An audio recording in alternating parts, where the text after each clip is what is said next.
All right, today we're diving into something pretty wild. It's a manifesto for our times called the Declaration of Independence from Asphaltica. And trust me, it's a document that wants to completely flip our idea of what a city should be. So it kicks off with a really provocative question. What if our cities are actually a form of tyranny? I mean, think about that for a second. It's a super bold idea, right? It forces you to look at everything, the streets you drive on, the highways, the strip malls, in a totally different way. And this isn't just some vague complaint. The preamble gets right to it.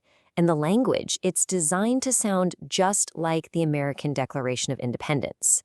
It defines this tyranny as a tyranny of concrete, asphalt, strip malls, and freeways. And get this, it says these things have enslaved the spirit and polluted the soul. Wow, strong words. Okay, so to really fight an enemy, you gotta give it a name, right? Well, this manifesto does exactly that. It calls this whole oppressive system Asphaltica.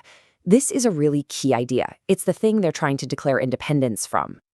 So what is Asphaltica? Well, it's their name for this car-obsessed, concrete jungle world we live in. The Declaration argues it's a place that puts pavement over people, profit over our well-being. It's basically the villain of the story, the system they're trying to escape.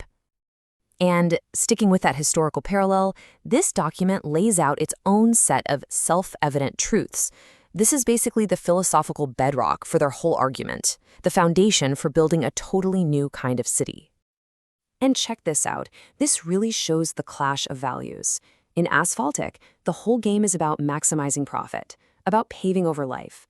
But in what they call a free city, it's all about serving the common good and focusing on our well-being, both aesthetic and environmental. I mean, you can't get much more different than that. So what are these new truths based on? A whole new set of human rights. Seriously, instead of life, liberty, and the pursuit of happiness, this declaration says we have an undeniable right to, get this, beauty, and dignity, freedom of movement, and our overall well-being. These are the things they say are the absolute non-negotiables for a humane city. All right, so once they've laid down those big ideas, the document gets super practical. It gives us a framework, 6 new civic rights that are basically a roadmap for taking back our cities from asphaltia. Here's a quick look at what they are.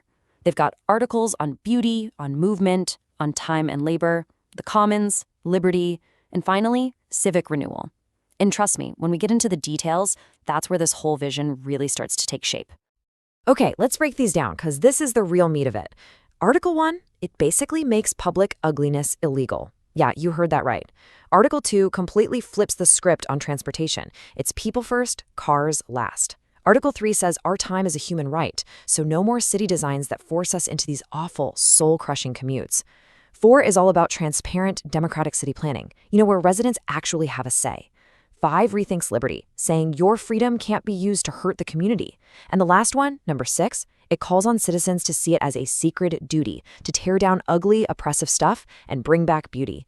The big takeaway here, this isn't just complaining. It's a full-on, detailed plan for a revolution in city design. So the document doesn't just leave you with a list of rules and say good luck. No way. It ends with this incredibly powerful call to action.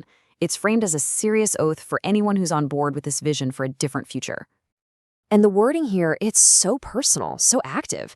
It calls on we, the people, us, to pledge not just, our moral support, but our lives, our labor, and our imagination to the cause. It's a direct ask for us to get our hands dirty and commit to the hard work of rebuilding. And it all wraps up with this one final, really powerful line. Never again shall ugliness rule, beauty shall be our birthright. It's such a cool idea, right? It totally reframes beauty not as some extra, some luxury, but as a basic human right, something we need for a dignified life. And that really leaves you thinking, what would our world actually look like if we all truly believed that?